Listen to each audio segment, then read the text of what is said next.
Good morning, you guys. FSC Trucking. Well, woke up here in Angola, Indiana. Right here behind me is my 84 Peterbilt, named him Orwell.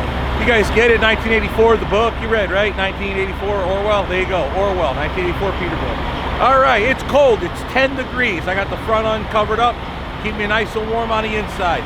Behind all of that, in that radiator and air conditioning condenser, is a 3406 Speed Caterpillar. It doesn't like the cold either.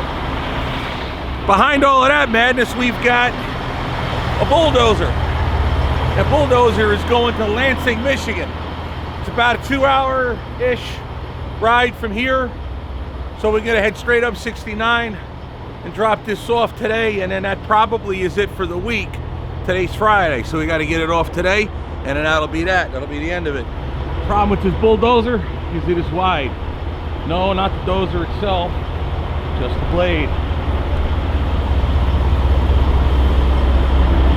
See? Blade is wide. I showed this to you on a previous video.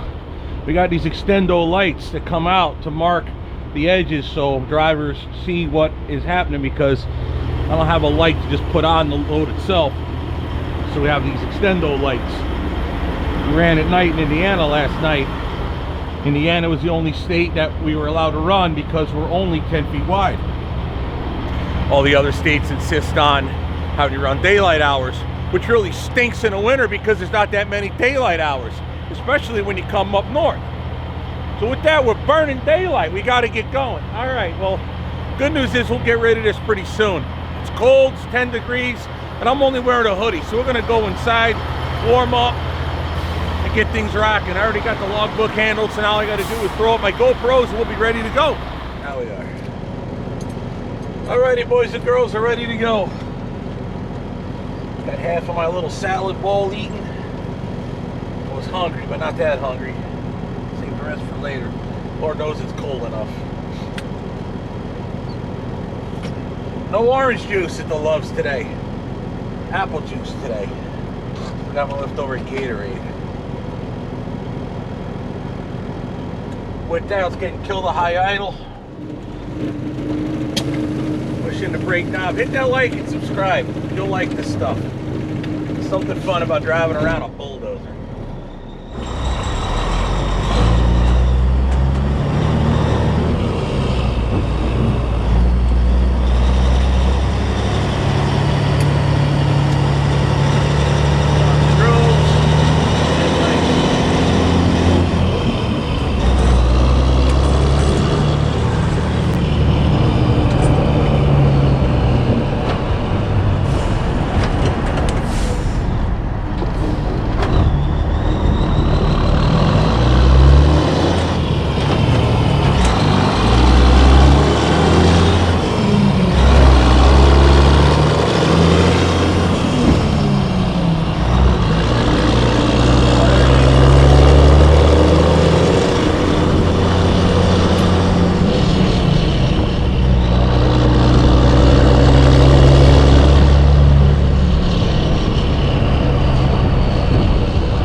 basic idea for today is we're going to unload this up there in Lansing and then be done.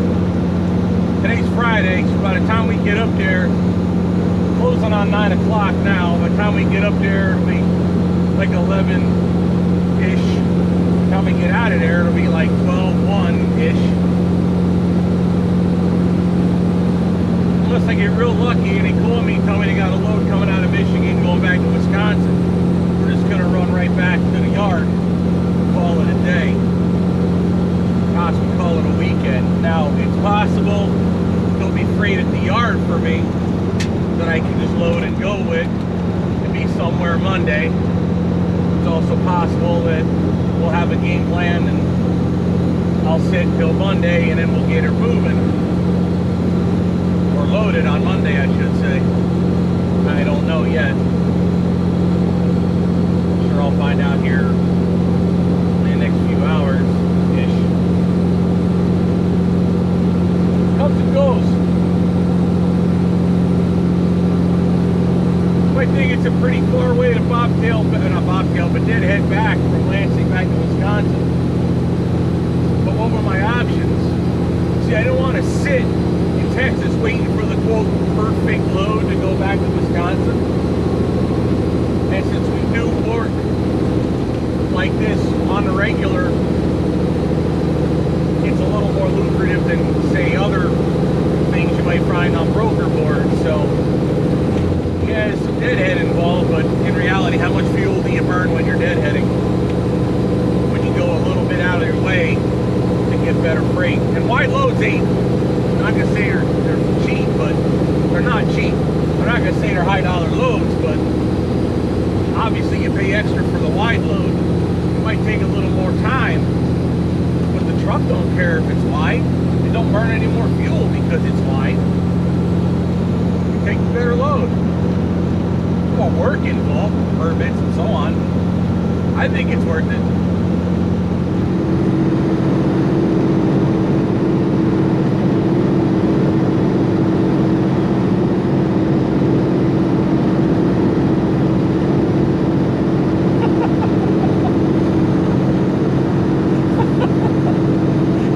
Man, they are desperate to find cases, ain't they? Testing at Welkom Center. Get the fuck out of here.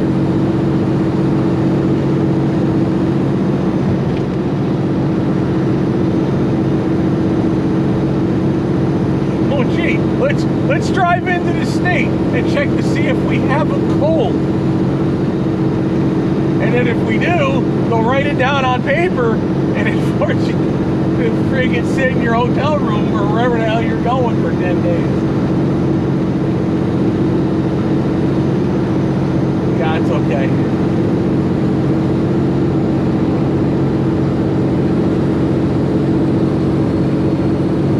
Oh wait, I'm essential. They can't do that.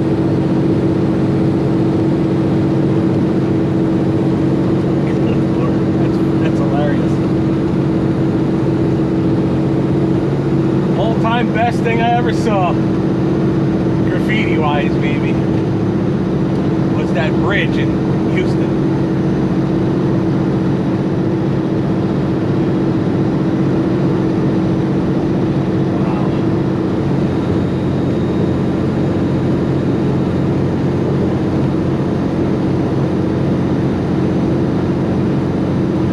They got a whole little mobile office, mobile home deal over there.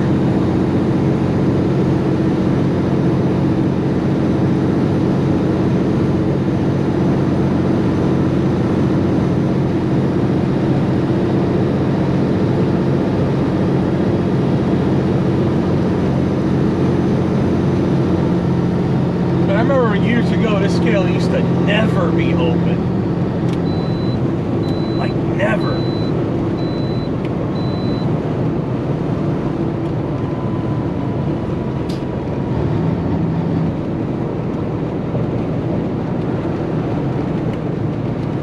But look at this road and this ramp. I think they've redone this.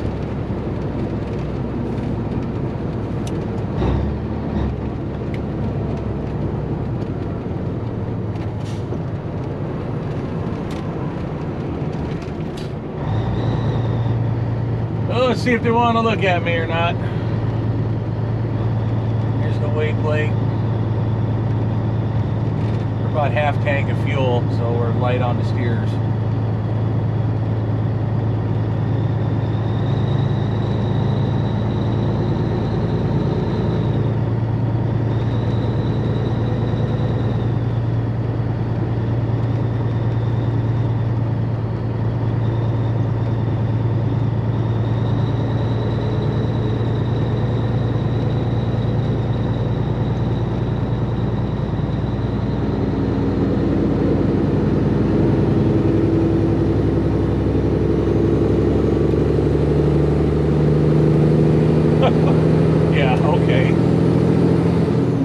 That's where you put a now hiring.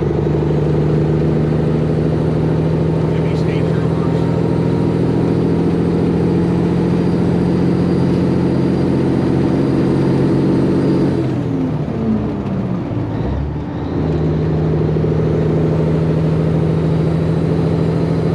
That scale has changed a lot since I remember it.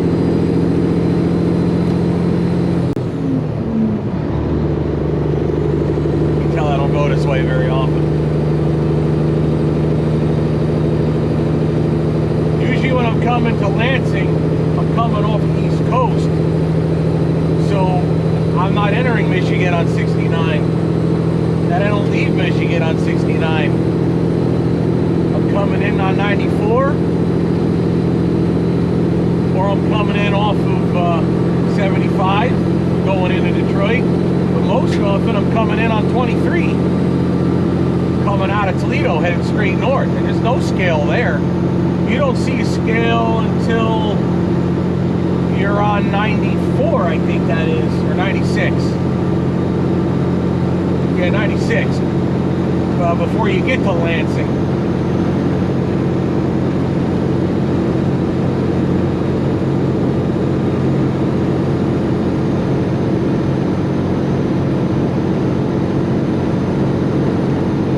Might be a back road way to get around that one.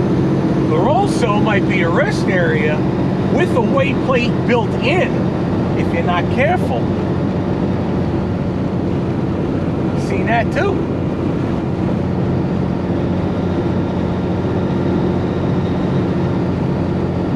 Oh, where's there another one like that? It's in Arizona somewhere. It's just when it's literally like, I'll see if I can find a picture of it, put it on Google Maps. It literally is where you pull your truck into the rest area, and like you pull over towards the left side of the parking lot, and off to the right is all your parking stalls. And right there, if you don't pull into the parking stalls, right there against the curb line, there's a weight plate built in the ground. So if they think you ducked around the scale, they can pull you in that rest area and weigh you without having to turn your ass around.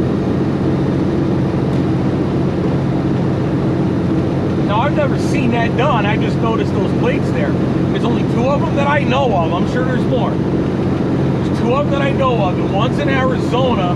I think it's on 15 South before you get into Phoenix, coming south out of Flagstaff. And the other one is on 96 between Lansing and the way station on the east side of Lansing.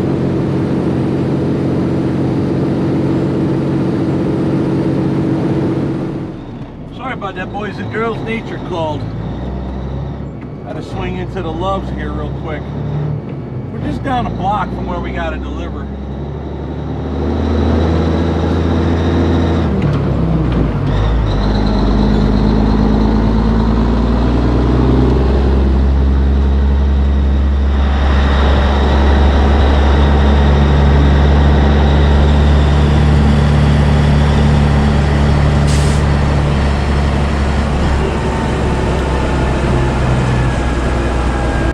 Sun's out, so it's a little warmer.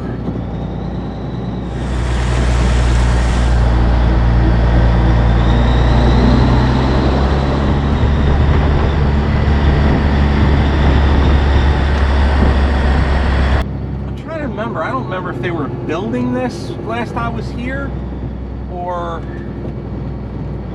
Oh, that's a bunch of horse crap. Well, I'm gonna make a left anyway because I don't have many other options here. I'll have to remember that for the next time.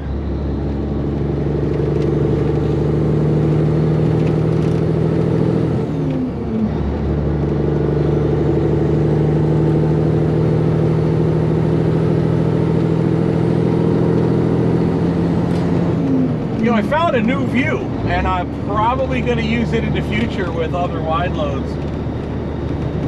This angle right here, off the lights outrigger, I never thought to magnet mount a GoPro on that, but it works great. Well, we'll see how it works, I guess, in this little clip.